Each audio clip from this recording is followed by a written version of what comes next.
नमस्कार, मैं हूं दीपाली राणा। आप देख रहे हैं फ्यूचर एक्सप्रेस। आज के हमारे गेस्ट हैं असद बरनपति। असद से बातचीत करेंगे, लेकिन पहले मार्केट के एक्शन आपके सामने लेकर आते हैं, जहां पर प्रेशर थोड़ा सा देखने को मिल रहा है। निफ्टी इस समय 24,390 70 अंक नीचे कारोबार कर रहा है। 0.25% की गिरावट देखने को मिल रही है दिन के लोअर लेवल्स पर।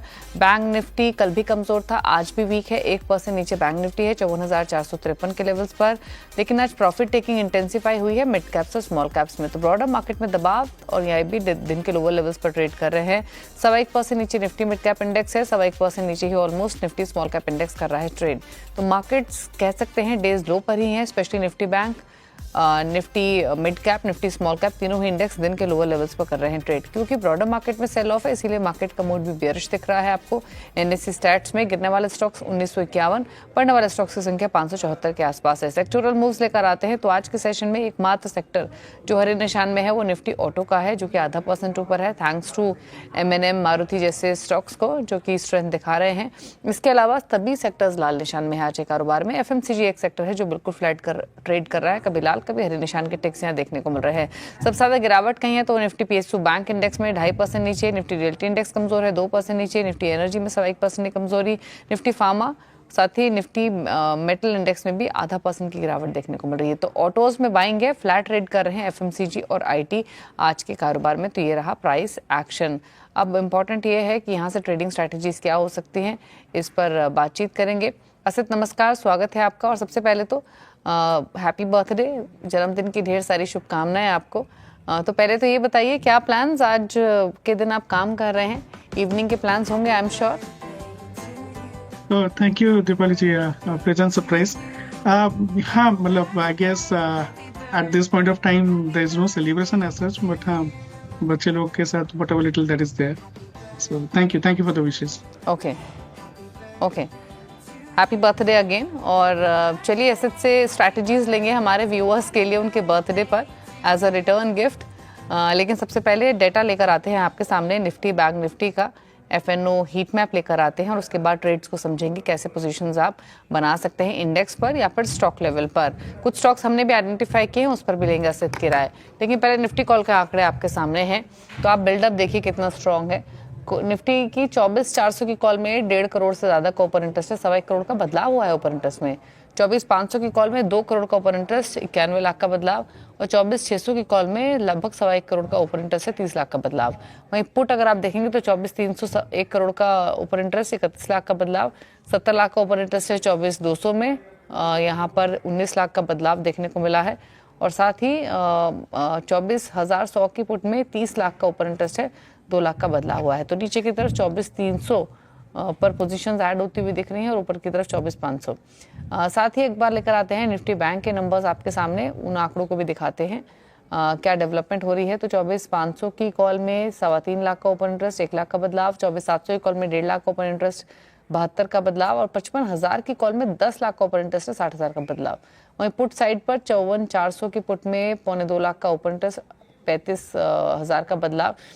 54,300 के पुट में थोड़ी सी राइटिंग हो रही है, यहाँ पर 1.25 लाख का ओपन इंटरेस्ट है और 19,000 ओपन इंटरेस्ट में शेयर्स घटते हुए दिखाई दिए हैं। 24,000 की पुट में भी राइटिंग, यहाँ राइटिंग ज़्यादा स्ट्रॉन्ग है इनफैक्ट 54,000 की पुट में, जहाँ पर 12 लाख का ओपन इंटरेस्ट है टोटल, 2.25 लाख का बदलाव ओपन इंटरेस्ट में देखने को मिला है। तो 54,000 की पुट में राइटिंग होते हुए दिखाई दे रही है। तो ये एक आंकड़ा आपके सामने 54,000 का निचले स्तरों पर।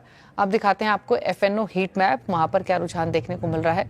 हालांकि अगर आप एफएनओ हीट मैप देखेंगे तो मूड बियरिश ही है, क्योंकि शॉर्ट जहां बन रहे हैं वो 77 स्टॉक्स है, 106 स्टॉक्स में तेजी की पोजीशंस अनवाइंड हो रही हैं। सिर्फ 21 शेयर्स हैं जहां पर लॉन्ग पोजीशंस ऐड हो रही हैं, या फिर शॉर्ट कवरिंग के सहारे जो स्टॉक्स चल रहे हैं वो है 16। तो FNO heat map bearish mood indicate कर रहा है फिलहाल के सेशन में। अब स्टॉक्स दिखाते हैं आपको। लॉन्ग बिल्डअप कहाँ हो रहा है, मैक्स हेल्थ केयर 3% ऊपर है, भारती एयरटेल 2.25% ऊपर है, बायोकॉन में 1.5% की तेजी, 1.5% ऊपर है आइशर मोटर्स और टाटा स्टील। शॉर्ट कवरिंग के सहारे जो स्टॉक्स चल रहा है उसमें एमएनएम 2.25% ऊपर, येस बैंक 1.5% ऊपर, एचयूएल, जिंदल स्टेनलेस, नेस्ले में भी आधा 1% की बढ़त देखने को मिल रही है। बिकवाली कहाँ हो रही है, उसमें इंडियन होटल 5% नीचे है, यूनियन बैंक 4% नीचे है, पीएनबी 3% नीचे है, 3% नीचे हिंदुस्तान कॉपर, डिक्सन टेक भी 3% नीचे।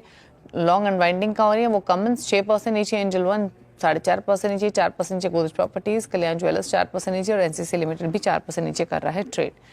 तो ये रहा फिलहाल का सेटअप। अब बात करते हैं स्ट्रैटेजीज की। असित बताइए, पहले तो निफ्टी बैंक निफ्टी पर राय, डेटा आपने देखा समझा, क्या सजेशंस और क्या राय मार्केट पर टिल मार्केट क्लोजिंग? दीपाली जी, जिस हिसाब से हम देख रहे हैं मार्केट में थोड़ा अनवाइंडिंग दिख रहा है लॉन्ग पोजीशन से, स्पेशली बैंक निफ्टी में थोड़ा वीकनेस दिख रहा है। अगर बैंक निफ्टी में पीएसयू बैंक्स को देखेंगे वहां पे वीकनेस थोड़ा ज्यादा है, thanks to HDFC bank and ICIC bank, जहाँ पे ज्यादा करेक्शन नहीं है। Bank Nifty still holding, but I think अगर बैंक एचडीएफसी बैंक में या आईसीआईसी बैंक में थोड़ा प्रॉफिट बुकिंग या शॉर्ट बिल्टअप देखने को मिलेगा, मुझे लगता है कि बैंक निफ्टी शायद ये 54,000 लेवल का नीचे क्रॉस करने लग सके। अगर बैंक निफ्टी देखेंगे ये बिलो 5.10 EM है, not that we need to worry about at such, it's a smaller short term average, but ये बेयरिश ट्रेंड दिखा रहे हैं। एंड अगर आरएसआई छोटे टाइम फ्रेम में देखेंगे 25 मिनट 60 मिनट, इसमें bank Nifty is around 30, RSI is around 30। मुझे लगता है कि वो strength missing on a smaller time frame, and specially जिस टाइप का बिल्टअप हुआ है जियोपॉलिटिकल सिचुएशन में, मुझे लगता है कि मार्केट जब तक ये क्लैरिटी ना रहे, मे बी जो हम ये वीक का हाई देखे तो उसको क्रॉस करना थोड़ा हमें डिफिकल्ट रहेगा। एज इट इज देखेंगे 24,500 और 55,000 में काफी अच्छा कॉल राइटिंग बिल्टअप है। मुझे लगता है कि ये डिफिकल्ट रहेगा इसको क्रॉस करने के लिए। सो वीकनेस है, but at the same time I think it's more maybe because people are little anxious, and obviously overnight carry करने भी डिफिकल्ट रहेगा। You never know how exactly things are panning out. थोड़ा cautious ये है, but I think once this kind of geopolitical situation is getting over, I think Nifty should go towards 25,000. That is what I am looking eight, but maybe in short term we will see bit of profit booking और kind of bit of correction kind of thing. Okay, अच्छा, stock specific अब बात कर लेते हैं। Index पर तो राय दी असित ने। असित बताइए, स्ट्रैटेजी स्टॉक स्पेसिफिक क्या रहेंगी? दीपा जी, मेरे हिसाब से पीएसयू बैंक्स में थोड़ा वीकनेस दिख रहा है, स्पेशली स्टेट बैंक में। स्टेट बैंक सेल कर सकते हो with a stop loss of around 775 for a target of around 740। Price is below EMA 20, below super trend, bearish engulfing candle बनाए। Price is low of the day, and obviously short built up भी बना है around 7-8% का। मुझे लगता है कि SBI में थोड़ा हमें डाउनटिक देखने को मिल सकता है, तो state bank is a sell. Okay, तो एसबीआई पहला ट्रेड रहेगा जहां पर पोजीशंस आपको बनानी है बिकवाली की तरफ। पीएसयू बैंक इंडेक्स सबसे ज्यादा गिर का ट्रेड भी कर रहा है। अभी भी अगर आप स्पॉट में देखेंगे तो 2% नीचे स्टॉक ट्रेड कर रहा है 775 के लेवल्स पर। निफ्टी पीएसयू बैंक इंडेक्स 2.25% नीचे इस समय ट्रेड कर रहा है। दूसरा ट्रेड क्या रहेगा sir? Deepak ji, axis bank में मैं शॉर्ट जाना चाहूंगा। एक्सिस बैंक में short with stop loss of 1178, I think for a target of around 1150। ये इसमें हमेशा मोमेंटम लैक रहता है, but I think it's a slow grinding stock. मुझे लगता है कि over period of time may be 1140 1150 का लेवल हमें दिख सकता है एक्सिस बैंक में। Price is low of the week, short built up दिखाई दे रहा है with a bit of ITMC writing, so Axis bank is short. Okay, तो दूसरा भी बैंक स्टॉक ही है जहां पर शॉर्ट करने की ही सलाह है। दिन के निचले स्तरों पर एक्सिस बैंक ट्रेड कर रहा है, 0.1% नीचे ही है, लेकिन बिकवाली यहां से और इंटेंसिफाई हो सकती है, इसलिए शॉर्ट साइड पर ही ट्रेड ले। तीसरा ट्रेड भी शॉर्ट साइड पर ही रहेगा क्या Asit? Yes Deepak ji, I think HDFC AMC में थोड़ा प्रॉफिट बुकिंग दिख रहा है, एंड थोड़ा सिग्नल्स आ रहे हैं on the short side. HDFC AMC को अगर शॉर्ट करेंगे with A stop loss of around 4390-95 zone, I think for a target of around 4300। ये थोड़ा नीचे आ चुका है, तो ऊपर के लेवल आएगा तो फ्रेश शॉर्ट करना बेटर रहेगा। MSCD break signal, bearish engulfing and price is low of the week. मुझे लगता है कि एचडीएफसी एएमसी थोड़ा और towards, it might go towards around 4300, so HDFC AMC is a short. Okay, तो तीसरा ट्रेड एचडीएफसी एएमसी जहां पर बिकवाली की सलाह रहेगी। तो 3 ट्रेड्स आपको रिकमेंड किए गए हैं, एसबीआई, एक्सिस बैंक और एचडीएफसी एएमसी। तीनों में ही शॉर्ट साइड पर पोजीशंस ले सकते हैं। बैंक्स फाइनेंशियल से ही पिक की हैं सभी कॉल्स असित ने। एक्सिस बैंक के फ्यूचर्स में बिकवाली करें, जो कि 1168 पर ट्रेड कर रहा है। 1150 1140 के डाउनसाइड टारगेट के लिए 1175 का स्टॉप लॉस आपको रखना होगा। ये एक्सिस बैंक पर कॉल है। एचडीएफसी एएमसी में जो फ्यूचर्स हैं वो 4369 पर ट्रेड कर रहे हैं, 2.5% नीचे, और नीचे की तरफ 4300 के टारगेट रहेंगे, 4395 का स्टॉप लॉस रखें। सिमिलरली एसबीआई में भी बिकवाली की राय आपको दी गई है। फ्यूचर्स भी दिन के निचले स्तरों पर ट्रेड कर रहे हैं, 2% नीचे 762 पर, 740 के नीचे की तरफ लक्ष्य है, बेचकर चलें, स्टॉप लॉस 770 का रखना होगा। अच्छा, कुछ तेजी वाले ट्रेड्स पर राय ले लेते हैं। अच्छा, तेजी के वाले ट्रेड्स पर राय लें उससे पहले मुझे बैंक ऑफ इंडिया पर और आपकी राय चाहिए। पीएसयू बैंकिंग स्पेस में बस स्टॉक को देखें और क्या व्यू है, और वीक हो सकता है कि ये स्टॉक इन स्तरों से भी, जिनके पास इन केस अगर शॉर्ट साइड पोजीशन हो तो होल्ड करें क्या sir? I'm sorry, Dipali ji, I couldn't get the name of the stock. Bank of India. Okay, I think 115 के ऊपर ये जब तक नहीं जाता है, मुझे लगता है कि शॉर्ट में थोड़ा रहेगा इसमें। I would not be going any long eight this point of time. अगर हम बैंकिंग सेक्टर में देखें दीपाली जी, आई थिंक पीएसयू बैंक्स में वीकनेस थोड़ा ज्यादा है। उसको लेके आई वुड से कि जब तक ये 115 116 के ऊपर नहीं जाता है, I not be thinking about long. अगर किसी का पोजिशन ऑलरेडी है, मे बी 110 का लेवल पे स्टॉप लॉस रखना चाहिए। But it's looking as a weak counter because इसका EMA has gone below kind of SMA 20 EMA 20 and bearish engulfing candle बना हुआ है। मुझे लगता है कि थोड़ा और weakness persist कर सकता है बैंक ऑफ इंडिया में। वीकनेस के हिसाब से ही आपसे पूछा सिद्ध, बैंक ऑफ इंडिया के यहाँ से और कमजोर हो सकता है। अच्छा, एक स्टॉक पर और राय चाहिए जो डेज लो पर ट्रेड कर रहा है, जहां पर शॉर्ट पोजीशंस बनी भी हैं आज के सेशन में, वो है इंडियन होटल का। दिन के लोअर लेवल्स पर ट्रेड कर रहा है और कितना नीचे जा सकता है? क्या डाउनसाइड टारगेट्स फर्दर रह सकते हैं इंडियन होटल में? आई थिंक थोड़ा ट्रिकी रहेगा। आई थिंक ये थोड़ा ज्यादा सेल हो चुके हैं इसमें। ऑब्वियसली आई थिंक थोड़ा सेंटीमेंट जिस हिसाब से बना हुआ है उस हिसाब से maybe we might see a bit of down take, but at this point of time I would rather kind of avoid this stock. I think ये लो मोमेंटम में रहेगा even if it is going kind of in the down side. I will avoid Indian hotel at this point of time. Okay, avoid करने की view है Indian hotel में। 763 पर कर रहा है ट्रेड। अच्छा, एक तेजी वाले ट्रेड पर राय ले लेते हैं, वो है महिंद्रा एंड महिंद्रा का। कल ये स्टॉक अर्निंग से पहले भी चल रहा था, उसके बाद भी चला, और आज भी जहां खुला वहां से ऊपर गया। अब थोड़ा थोड़ा प्रॉफिट टेकिंग देखने को मिल रही है, लेकिन अभी भी 2% ऊपर है।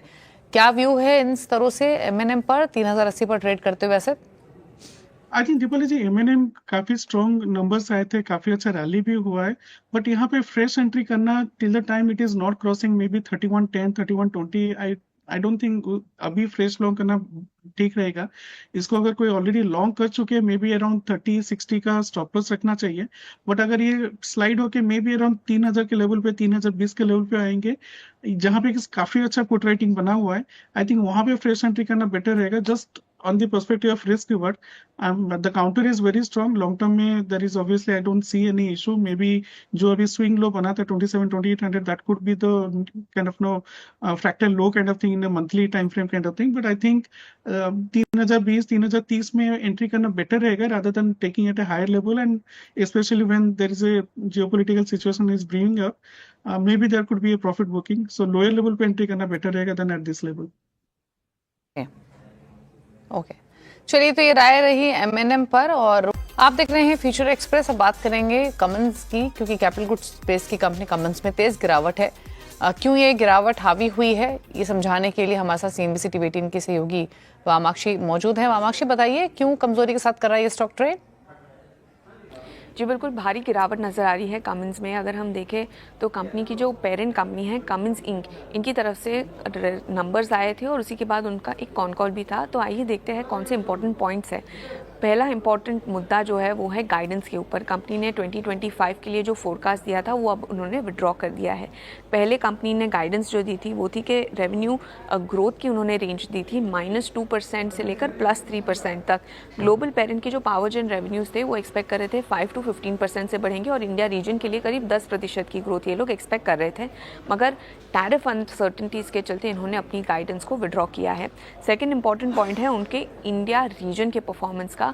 यहाँ पर काफ़ी वीकनेस नज़र आई है, करीब 14% की year on year D growth यहाँ पर नज़र आ रही है। मगर यहाँ पर जो इम्पॉर्टेंट पॉइंट ये है कि ये जो 14% की डी ग्रोथ है वो सिर्फ कमिंस इंडिया के लिए नहीं है।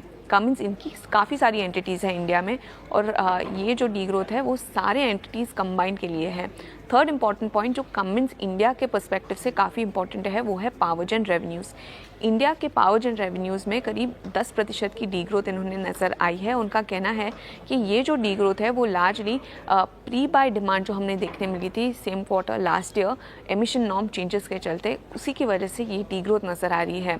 और इसका जो रीड थ्रू है वो काफ़ी नेगेटिव है कमिंस इंडिया के लिए, क्योंकि उनका काफ़ी significant portion of revenue power gen से आता है, जिसके चलते ओवरऑल अगर हम देखें तो जो ये पेरेंट ने जो गाइडेंस विड्रॉ की है, डी ग्रोथ नज़र आई है रेवेन्यू, इसी के चलते कमिंस इंडिया में हम भारी गिरावट दिख रहे हैं। असित, आपकी राय क्या है कमेंट्स पर? डेज लो से उसके आसपास ही है, लेकिन अभी भी वीकनेस तो परसिस्ट कर ही रही है, 5% नीचे है। क्या रहा है इन स्तरों से?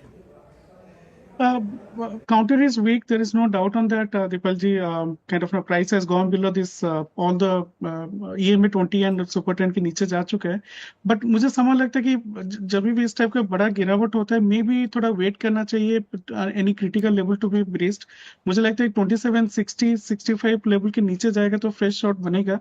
Eight this level I think we should not be shorting, but अगर 2850 के ऊपर जाएगा then long we can look at. But at this point of time we should avoid because already it has fallen quite a bit. Maybe the juice will be missing to kind of do any fresh shot until unless it's going below 2750. Okay, तो ये राय रही comments पर। 2788 के मौजूदा levels देखने को मिल रहे हैं फिलहाल। 5% की वीकनेस ऑलरेडी स्टॉक में बनी हुई है। चलिए एक दो शेयर्स पर और लेते हैं। अच्छा, एक रहा है भारतीय एयरटेल पर ले लेते हैं। भारतीय एयरटेल कैसा लग रहा है इन स्तरों से भी? तेजी वाले ट्रेडर्स क्या करें? अभी भी वैल्यू दिख रही है क्या अगर नई एंट्री ली जाए तो? असेट आई थिंक अगर टाइम फ्रेम में हमें एक महीने के लिए देखना है तो obviously this stock is doing quite well for a time being. मेरे हिसाब से 1900 का लेवल क्रॉस कर रहा है. अगर इसको देखेंगे तो 1880 1885 का लेवल को स्टॉप लॉस रखे हम we can still be long. But obviously there is bit of this tension that is going on. जहां पे भी कोई अच्छा भी काउंटर रहेगा that could be a profit booking, that could be coming. But counter अगर हम 3-6 महीने के लिए लेंगे मुझे लगता है कि ये 2200 के ऊपर definitely we can see. So it's just that I am little apprehensive to go any long in any counter because of the tension that is prevailing, but otherwise the counter is quite good, be it M&M, be it Bharti Airtel, these are looking very good. Okay, चलिए तो ये रह रही भारतीय Airtel पर 1900 के आसपास फिलहाल ट्रेड करते हुए 2% की मजबूती आज भी देखने को मिल रही है। चलिए रुक रहे इसके साथ एक ब्रेक के लिए। ब्रेक पर M&M पर ब्रोकर्स की राय क्या है ये आपको बताएंगे। जल्द वापस आप देख रहे हैं फ्यूचर एक्सप्रेस। अब बात करेंगे M&M की, जिस स्टॉक का हमने जिक्र भी किया ब्रेक में जाने से पहले। लेकिन नंबर्स के बाद ब्रोकरेज हाउसेस की रिपोर्ट्स आई हैं, ब्रोकर्स बुलिश दिख रहे हैं स्टॉक पर। क्या कहना है ब्रोकर्स का, बताने के लिए श्रेया है हमारे साथ। श्रेया बताइए। जी good afternoon Deepali. Mahindra and Mahindra के नंबर शानदार रहे। कल भी हमने स्टॉक पर इसका रिएक्शन देखा। 3.5% की तेजी के साथ ये स्टॉक कल क्लोज हुआ था। आज भी आप देख लीजिए महिंद्रा 1.5% की तेजी के साथ कारोबार कर रहा है आज। और आप ध्यान दें तो ये 12th लगातार क्वार्टर्स है जब कंपनी ने डबल डिजिट एबिटा ग्रोथ दिखाई है। ये तमाम चीजों को देखते हुए ब्रोकरेजेस काफी बुलिश नजर आ रहे हैं। कोटक इंस्टीट्यूशन ने भी आप देखेंगे बाई की कॉल दी है, जेफरीज भी बाई की कॉल रख रहे हैं। तो जहां पे कोटक इंस्टीट्यूशन ने टारगेट प्राइस 3,500 रुपये प्रति शेयर कर दिया है। जेफरीज ने टारगेट थोड़ा सा कट किया है, 4,075 पहले दिया था, उसको थोड़ा सा कट करके 4,000 रुपये प्रति शेयर का टारगेट प्राइस अभी रख दिया है। कोटक इंस्टीट्यूशन का मानना है कि कंपनी की तरफ से आप हर वर्टिकल में देखें तो फाइनेंशियल ईयर 2026 के लिए आउटलुक मजबूत रह सकता है, ऐसा फर्म का मानना है। साथ ही एबिटा जो है उस फ्रंट पर कंपनी ने शानदार नतीजे पेश किए हैं। एबिटा एस्टिमेट से अनुमान से काफी ज्यादा अच्छा आया, जो कि एक पॉजिटिव ट्रिगर है। कारण क्या रहे? हायर सेल्स और ग्रॉस मार्जिन। फर्म का मानना है कि कंपनी आगे भी अपने इंडस्ट्री में आउट परफॉर्म करते हुए नजर आएगी, इसलिए आपको उसको रडार पर रखना है। साथ ही ट्रैक्टर सेगमेंट जो लगातार आउट परफॉर्म कर रहा है उसमें ये अप ट्रेंड आगे भी जारी रहेगा, इसलिए कोटक के रडार पर महिंद्रा एंड महिंद्रा। वही जेफरीज का मानना है कि आप फाइनेंशियल 2025 और 28 की बात करें तो 12% वॉल्यूम और 18% EPS सालाना दर से बढ़ सकता है। और फर्म ये भी मान रहे हैं कि री रेटिंग की बात करें तो वहां पे रूम फिलहाल दिखता है। जिस तरह से कंपनी लगातार आउट परफॉर्म कर रही है, आगे भी ये सस्टेन करेगा तो रूम फॉर री रेटिंग अभी परसिस्ट कर रही है। स्ट्रॉन्ग ग्रोथ आउटलुक है, फ्रेंचाइजी भी इंप्रूव हो रही है और जेफरीज के प्रिफर्ड बाय पिक में महिंद्रा एंड महिंद्रा शामिल है, इसलिए ये स्टॉक अभी फिलहाल आपके रडार पर। ओके, शुक्रिया श्रेया आपका ये डिटेल्स बताने के लिए। अच्छा, M&M पर तो ऑलरेडी हम बात कर चुके हैं असेट से असेट, लेकिन ऑटो पैक में 2 स्टॉक्स पर आपके कमेंट्स चाहिए। एक तो मारुति और दूसरा है हीरो मोटो कॉर्प। दोनों ही स्टॉक्स हालांकि मोमेंटम में है आज के सेशन में, लेकिन मारुति ने भी कंसिस्टेंट परफॉर्मेंस दिखाई है M&M की ही तरह। क्या राय है आपकी? I think Dipalji, Maruti is looking to kind of go towards around 12,800, 12,900. अगर इस व्यू को हम रखेंगे 12,400 350 का लेवल को हमें स्टॉप लॉस रखना चाहिए। अब मेरे हिसाब से ऑब्वियसली ये एक दो दिन की बात नहीं, I am talking about positionally. The counter is looking good in weak market also, relative strength काफी अच्छा है। एंड आज के कैंडल जैसे बना है, बुलिश एनगल्फिंग कैंडल बना है, and in the money kind of ना पुट राइटिंग भी हो रहा है। I think Maruti is looking good. I think auto में Maruti, Hero motors, M&M, these are all looking quite strong. And they're poised to kind of go much higher level over a period of time. Okay, चलिए तो ये तो मारुति की बात हुई। अब यहाँ से आगे बढ़ते हुए जानेंगे आज का सस्ता ऑप्शन असद से। दीपाली जी, एशियन पेंट्स में आप देख सकते हैं 2400 का पुट, आई थिंक ये 76-78 लेवल के रेंज में घूम रहा है।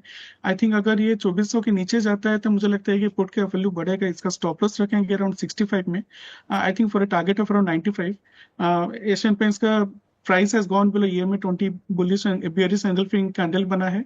ओपन इंटरेस्ट काफी अच्छा बना है शॉर्ट साइड पे। एंड और एक चीज देखें तो 2420 का जो पुट है उसमें अनवाइंडिंग थोड़ा देखने को मिल रहा है हायर लेवल पे। तो मुझे लगता है कि थोड़ा पुट राइटिंग में कन्विक्शन कम है एंड ये थोड़ा स्लाइड डाउन कर सकता है। सो M&M का, सॉरी, एशियन पेंट्स का 2400 का पुट। एंड दीपाली जी, अगर इजाजत होगा तो मैं निफ्टी में एक पुट देना चाहता हूँ पोजिशनल बेसिस पे। बताइए Asad please. I think Nifty का 24,000 का पुट 15 मई का, नेक्स्ट वीक एक्सपायरी का, इसको ये अभी चल रहा है अराउंड 88-90 रुपीज के लेवल पे। अगर इसको स्टॉप लॉस रखना चाहिए around may be 50 rupees, and इसको वेडनेसडे तक ही होल्ड करना है, मे बी ट्यूसडे और वेडनेसडे तक। मुझे लगता है कि इसको 50 रुपए का स्टॉप लॉस रख के हम इसको देख सकते हैं 200-250 रुपए का।